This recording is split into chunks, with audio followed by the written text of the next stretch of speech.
I want to discuss some artificial intelligence and the impact that it will have on our lives in the near future. You dedicated a chapter on this subject in your book, The Phantom Self. Yep. How would you define artificial intelligence? Well, I think it's worth defining what is life. You know, people have a perception that life, what we call intelligent life, though I look around sometimes and wonder, must have a torso, 2 legs, 2 arms and a head. Otherwise, you can't have intelligent life. When actually intelligent life that can make decisions and can respond to situations, that can be aware enough to have agendas it wants to pursue, is just the ability to have awareness, the ability to process information. Now, under that criteria, you don't need a head and you don't need a torso. You just need the ability to process information. And, there was a very good series. I saw it on, was it Discovery Channel, Science Channel? It was on the Science Channel for sure. And it was called Through the Wormhole. And it was fronted up by Morgan Freeman. And what they did is they went to, it was mainstream scientists, but it was cutting-edge mainstream scientists who were asking questions that needed to be asked. And they did one which simply asked the question, could digital aliens be hiding within technological systems? And they explored this whole thing of what is intelligence, what is awareness, and they concluded with these various scientists that processing information is a form of intelligence, it's a form of life.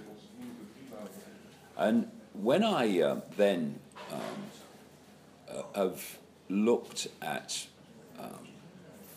the descriptions of a force that's manipulated human society for a very long time, that's given different names in different cultures, and when you break it down to the fact that in the end this force is not something that is of form in its base state, it can take form, but is actually just a state of awareness. It's like we would call it an artificial intelligence.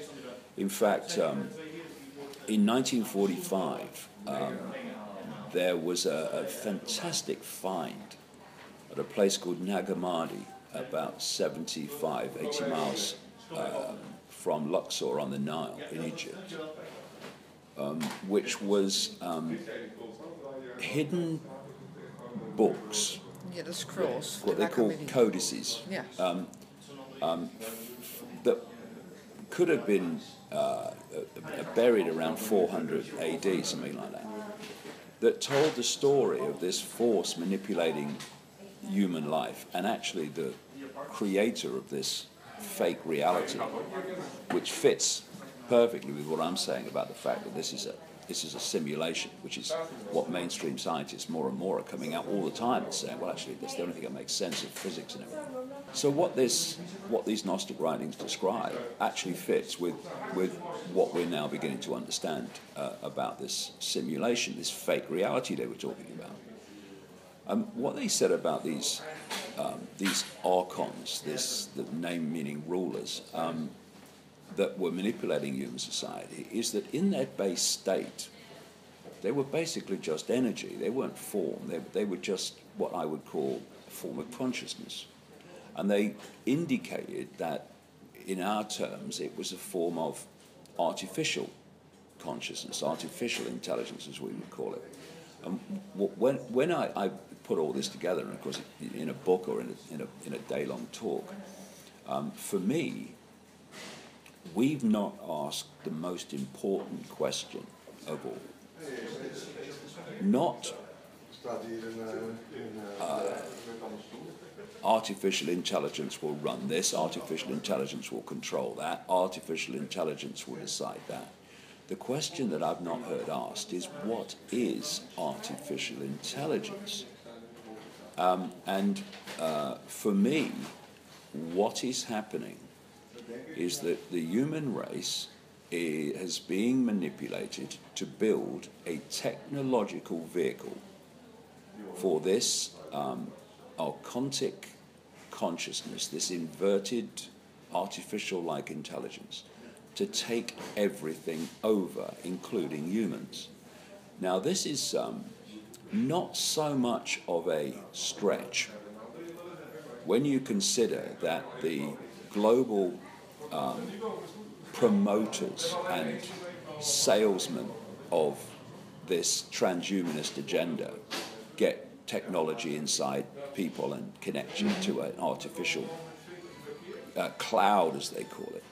These people like Ray Kurzweil, this Google executive, and Google's massively involved in this. It's a monster, that company. And Facebook's involved as well, around this deeply sinister organization called DARPA, the technological development arm of the Pentagon. And what the people like Kurzweil are saying is by 2030, humanity, when we're in 2016 now, humans will start to be connected to the cloud, what I've been calling for years the technologically generated sub-reality. That's the only way that people say that we can survive. Yeah, but we need to survive AI. That's the sales pitch. That's the sales pitch. That's the sales pitch. Yeah. Now, you see, I'll just come to that in a second. It's an important point. And so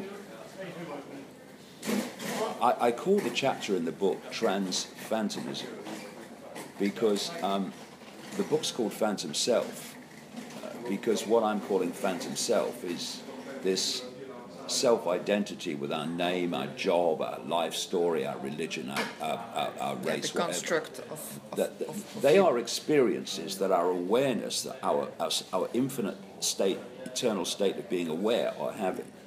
What the system does is get us to believe that those experiences and those labels are the entirety of what we are. And by focusing people only on the five senses, they disconnect by that focus, that perception that that's all there is. They disconnect from an influence of their more expanded awareness. This transhumanism is the next stage of that. It is to connect what I would call body-mind, five-sense conscious mind, etc., and the lower levels of subconscious mind to this technological sub-reality that Kurzweil is calling the cloud. And what he's saying quite openly, and he's saying it for two reasons. One, that you mentioned, that we've got to do this to keep up with machines. And the other as part of the sales pitch is that we will become superhuman by connecting to authority, connecting to technology, and authority, funnily enough, connecting to technology. And what Kurzweil is saying, while using that as a sales pitch, great, we're going to be superhuman, actually subhuman, mate, and you know it, is that once we attach to this cloud, based on Wi-Fi, based on the internet, etc., then more and more the cloud, artificial intelligence, will do more and more of our thinking until, he openly says it, until there is no human thinking left as we know it. It's all coming from the cloud.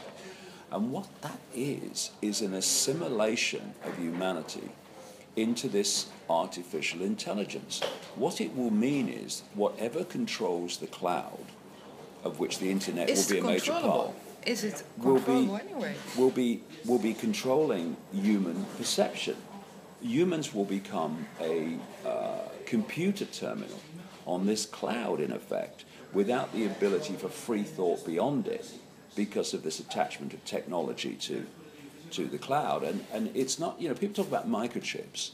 It's not even based on microchips that you can see. This is nanotechnology we're talking about, which is coming down in things like chemtrails.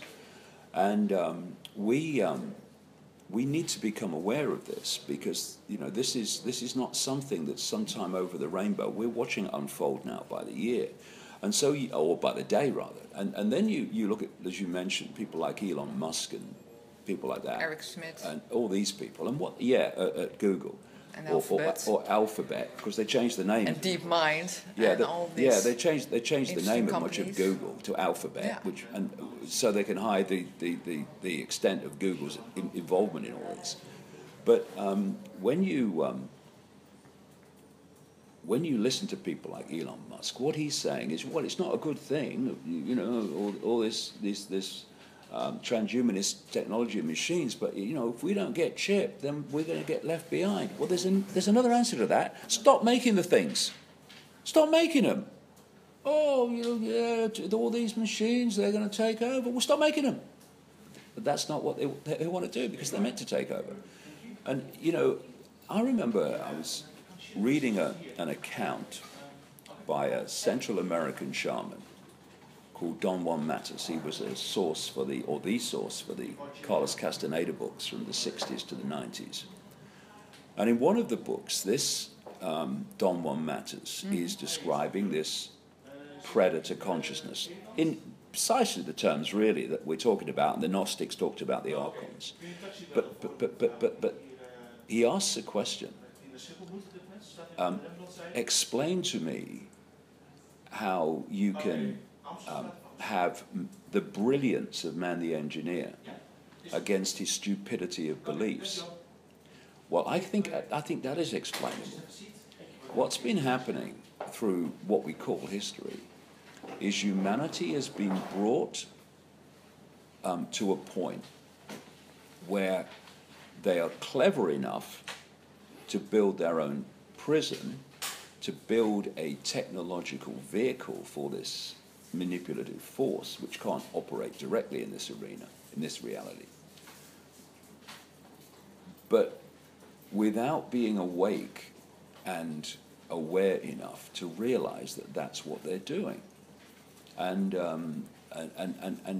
we're seeing it happen all the time now. And so when the CIA openly now talk about the Internet of Things, as they call it, where everything's connected to the Internet, cars, fridges, everything. The idea is to connect humanity to the Internet. And this can be done through nanotechnology, smart dust technology. There was a movie a few years ago starring Johnny Depp called Transcendence, which encapsulated where I'm saying this is going. For those who haven't seen it, Johnny Depp played a scientist only a few years into the future, by which time they had quantum computers, which is what I think the universe is.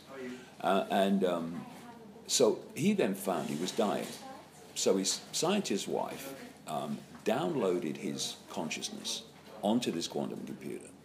And after he died, she downloaded it onto the Internet. And Johnny Depp's consciousness took the Internet over. And by then, they had the Internet of Things, so he was controlling everything which controlled the Internet. So what they then did was release what they called sentient nanoparticles on the wind out into the atmosphere. Humans breathed them in, and because that technology then was connected to them, it connected them to the Internet. So now Johnny Depp is dictating their behavior. Now, you know, movie or no movie, that is a tremendous, more than symbolic representation of where we're going, which is why I say that the most important question we need to ask is, what is this artificial intelligence that can outthink, at least in a mental way, outthink humans? We're not far from that. What is it? And I say it's absolutely not good for humanity. And it's part of this assimilation of the human mind into the frequency layer of this archontic consciousness. Because it's a very inverted state of perception, a very distorted frequency state of perception, and it wants to pull humanity into it, and it's been doing it for a while. I mean, we have a word for people that have been really pulled into it. We call them psychopaths. Now, the people that have been really pulled into it, in fact, are expressions of it, are what we call the elite bloodlines. And because they are expressions of it, their behavior and their perceptions express that archontic state of being. This is why they have no empathy. This is why they have no compassion. This is why they can do these extraordinarily horrific things. They can pepper bomb cities of civilians and have no emotional consequence. And you know, this is what they want to do, is to pull humanity into that. And lots of people have been, but you know, lots of people haven't yet. So, do we stand any chance when it comes to AI taking over humanity as we know it? Well, we do if we get control of it. But see, what's happening is you've got. I was there, you know, passing through it, speaking in San Francisco a few weeks ago. You got Silicon Valley, all these entrepreneurs. I mean, you look at Facebook, you look at Google, you look at Alphabet, you look at YouTube, you look at all these things. You look at SpaceX and what have you. In effect, you're looking at one operation. Yeah. They've got different names. They seem to have different owners. And they all work together. They're all working together. Yeah. I'll give you a great example of it. DARPA, of course, part of it as well. There was the DARPA director some years ago was called Regina Duggan. She ran the thing. And then she left and had a remarkable career move and joined Google as an executive of Google and continued basically to do the same thing. And then this summer, she's left Google and joined Facebook. And, of course, when that rocket exploded at Cape Canaveral a few weeks ago, which was Elon Musk's SpaceX rocket, what it was about to do was put up a Facebook satellite to bathe the entirety of Africa with Wi-Fi. What they're doing, they're building this sub-reality, this cloud. Yeah. Because if you're going to attach the entirety of humanity to this cloud, then you've got to have this cloud everywhere. This is why these satellites are going up all the time and bathing the world in this Wi-Fi field. That is the sub-reality we're seeing, you know, built all around us. But because of ignorance, because of people being kept from this, it'll be great, you know, you can be in the desert and get Wi-Fi, you get on the internet, mate, I'll do it, yeah. Look at the reason it's happening, but it's so fantastic compared with most people's perception of what the world is about, that they don't get it, but, you know, they're going to have to get it if we're going to stop it. Mm-hmm. And we can, because we can, let's stop building these things. Yeah, but that is not something that we can control. So there are very strong partners in the driver's seat driving AI as it is. Yeah, exactly. So how do we stand a chance? How can we make sure that people that are not looking forward to this singularity, this merge between man and machine, is there any escape possible? The thing is, it's about reversing the cause of the problem. And that's all you can do. You know, if people want an ABC, there you go, do that, it's all over, thank you, good night. It's not coming, because we are in a place of great challenge, because so much has gone on to get to this point before people have sussed what's actually happening. And the vast majority still haven't. So how do they do this without mass resistance? They keep the mass of the people in ignorance of what they're doing, or if not exactly what they're doing, why they're doing it. And so the reverse of that is for people like you and me and everybody to get this information out to absolutely as many people as we can, constantly, unceasingly, and you reach then a point eventually where enough people can see what's coming, that a difference is starting to be made. You see, when you look at the Brexit vote and you look at the vote for Trump, I don't think the vote for Trump was something that people are going to actually see in the end. They weren't voting for what they thought they were voting for, but the fact that they perceived they were voting for anti-establishment, Brexit was a vote against the establishment. We have reached this point now where people are starting to, at that level, reevaluate things. Hold on a minute. maybe this system, this establishment, is not acting in our best interests.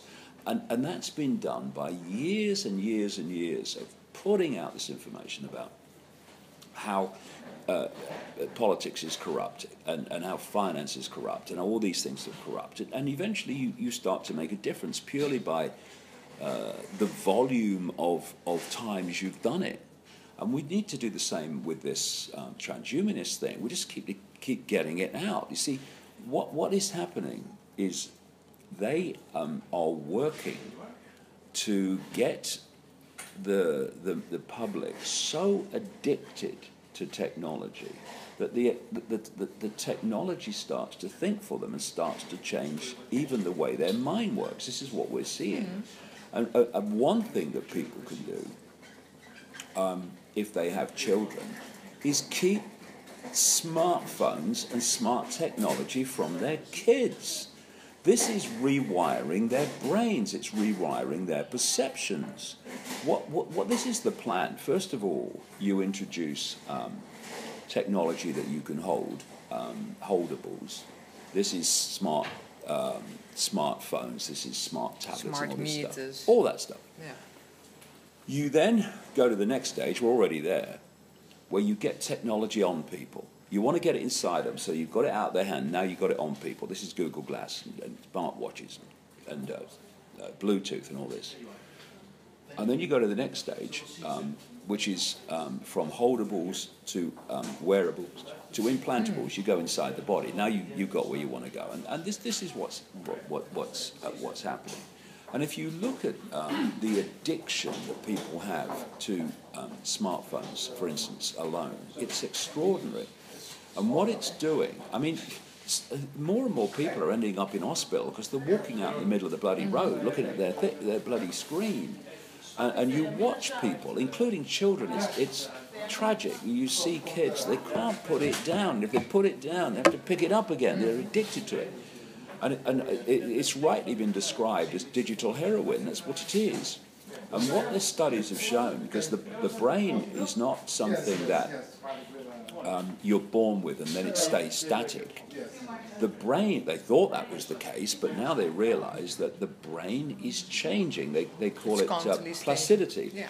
It's changing in accordance to the information received. So what has suddenly happened? The effect on the neural network that it has on your brain. Yeah, and this big explosion that's come out of nowhere of smart technology, it's addicted the brain to constant electrical stimulus and digital stimulus. So this is why people are finding it harder and harder to read a book. Because, they're reading a book and my brain says, no, it's no good. I want stimulus. Where's your phone? Where's your phone? Oh, yeah.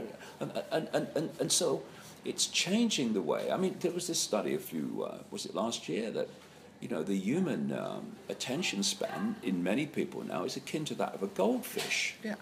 This is this technology. To the seven. Even people who, in the intellectual world, I remember there was a book written by a guy who was an American intellectual, and he started to realise that he couldn't finish a book anymore, and what was going on? And he realised it was this smart stuff squeezing his attention span, so he couldn't do it anymore. And he talked to friends, and this book came out of it, and they were saying, yes, same with me. So, people say, well, what can we do?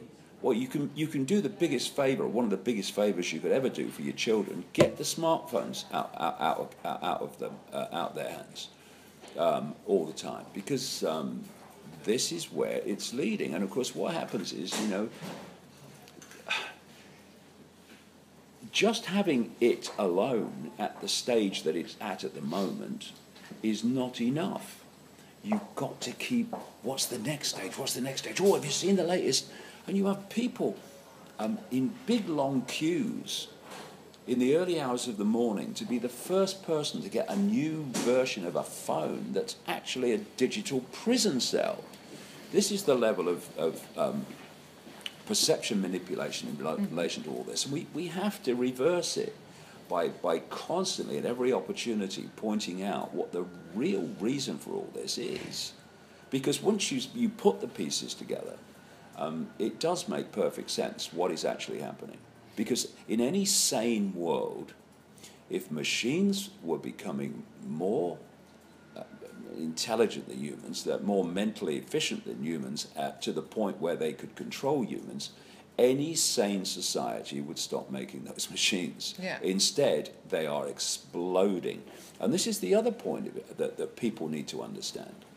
While we constantly go down this road of more and more technology and more machines, who's going to pay your rent?